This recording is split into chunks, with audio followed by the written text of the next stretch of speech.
Hi అండి, welcome to my channel fly with Suma. ఇవాళ మన స్పెషల్ రెసిపీ ముద్ద అన్న పలావ్. ఇది బెంగళూరులో చాలా ఫేమస్. ఇప్పుడు మన ఇంట్లో ఇది ఎట్లా చేసేసుకోవాలో చెప్పేస్తాను, చూసేయండి. రెగ్యులర్ పలావ్ కన్నా ఇలా ట్రై చేసి చూడండి. అండ్ కోకోనట్ ఇష్టం ఉండే వాళ్ళకి ఇది చాలా బాగా నచ్చుతుంది. తప్పకుండా ట్రై చేయండి. మనకి ముద్ద అన్న పలావ్కి మనం స్పెషల్ మసాలా ముద్ద ఒకటి ప్రిపేర్ చేసుకోవాలి. ఇదే మొత్తం ఆ ఫ్లేవర్ అంతటికి రీజన్ అనమాట. సో చాలా బాగుంటుంది. దీనికి కావాల్సిన పదార్థాలు చూద్దాము. గుప్పెడు కొత్తిమీర, గుప్పెడు పుదీనా, ఇంకా 2 పచ్చిమిరపకాయ. కారం ఎక్కువ తీసుకునే వాళ్ళు ఇంకొకటి యాడ్ చేసుకోవచ్చు. అండ్ 1 కప్పు కొబ్బరి, 3 వెల్లుల్లి రెబ్బలు. ఇవి చాలా పెద్ద సైజు ఉన్నాయి, అందుకని చెప్పి నేను 3 తీసుకున్నా. చిన్నవైతే ఒక 5-6 వరకు తీసుకోవచ్చు. అండ్ 1 ఇంచు అల్లం కూడా ఇలా పీసెస్లా చేసి తీసుకోవాలి. ఇప్పుడు వీటిలన్నిటిని మనము ఒక థిన్ పేస్ట్ లాగా, బాగా మెత్తగా పేస్ట్ లాగా గ్రైండ్ చేసేసుకోవాలి. ఇవన్నీ మిక్సీ జార్లోకి తీసుకున్నాక దీనిలోకి 1 టీ స్పూను మసాలా కూడా వేసుకోవాలి, గరం మసాలా. మీ దగ్గర కనుక హోల్ మసాలా రెడీగా ఉంటే ఇంట్లో ప్రిపేర్ చేసింది అది కూడా వేసుకోవచ్చు. లేదు అంటే ఇలా డైరెక్ట్ ఇన్స్టెంట్ గరం మసాలా వేసుకుని మొత్తం మెత్తగా గ్రైండ్ చేసేసుకోవాలి. మనకి ముద్దాన్న పులావ్కి మసాలా ముద్ద అయితే రెడీ అయిపోయింది. అండ్ దీనిలో ఎక్కువ వెజిటబుల్స్ అయితే ఉండవు, జస్ట్ ఆనియన్స్, టొమాటోస్ ఉంటాయి. ఇంకా బెంగళూరు ఆర్ మైసూరు వంకాయలు అంటారు కదా, తెల్ల వంకాయలు, అవి వేస్తారు. వంకాయలు ఇష్టం ఉంటే అవి యాడ్ చేయండి, లేదు అంటే మీకు నచ్చిన వెజిటబుల్స్ యాడ్ చేసుకోవచ్చు. నార్మల్గా అయితే ఈ పులావ్లో ఎక్కువ వెజిటబుల్స్ ఉండవు కాబట్టి ఆ టేస్ట్ అంతా డామినేట్ చేయకుండా ఉండడానికి కొంచెం నేను ఈ 2 వెరైటీసే వేస్తున్నా. పీస్, క్యారెట్ మాత్రమే వేస్తున్నాను.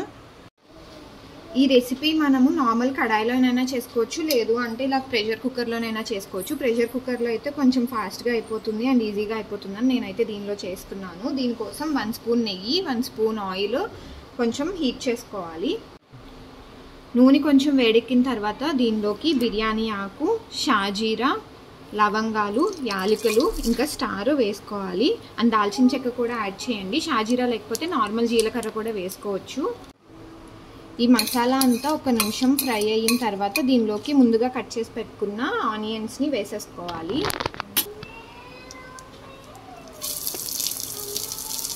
ఇప్పుడు ఈ ఉల్లిపాయలంతా కొంచెం ట్రాన్స్పరెంట్గా అయ్యేంత వరకు మనం వేయించుకోవాలి.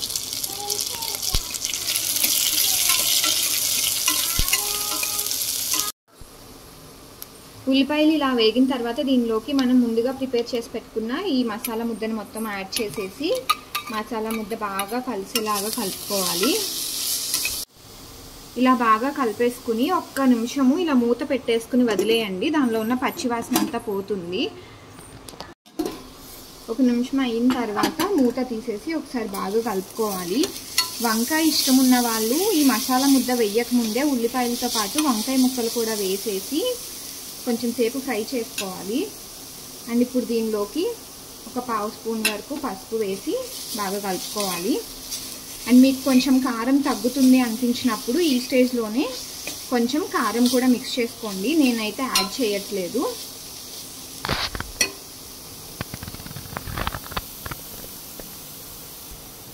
ఇలా పచ్చివాసన పోయిన తర్వాత ఇందాక మనం కట్ చేసి పెట్టుకున్న ఈ కూరగాయ ముక్కలన్నిటిని ఇప్పుడు యాడ్ చేసేసుకోవాలి. యాడ్ చేసేసుకుని ఇలా చక్కగా కలిపేసుకోండి. మనం ఆయిల్ ఎక్కువ వేయలేదు కాబట్టి మసాలా ముద్ద కింద అడుగు అంటకన్నా మనం కలుపుతూ ఉండాలి. ఆయిల్ ఎక్కువ వేసే వాళ్ళకి ఆయిల్ పైకి తేలేంత వరకు ఆ మసాలా ముద్దని వేయించుకోండి. ఈ కూరలన్నీ ఒక 2 నిమిషాల పాటు వేగిన తర్వాత దీనిలోకి తగినంత సాల్ట్ వేసుకుని బాగా మిక్స్ చేసేసుకోవాలి. మిక్స్ చేసుకుని ఇప్పుడు మనం రైస్కి సరిపడినంత వాటర్ యాడ్ చేసేసుకోవాలి. నేను 1.25 బియ్యంకి 3.5 కప్స్ వాటర్ తీసుకుంటున్నా. సేమ్ కప్తో 2 మెజర్ చేసుకున్నాను.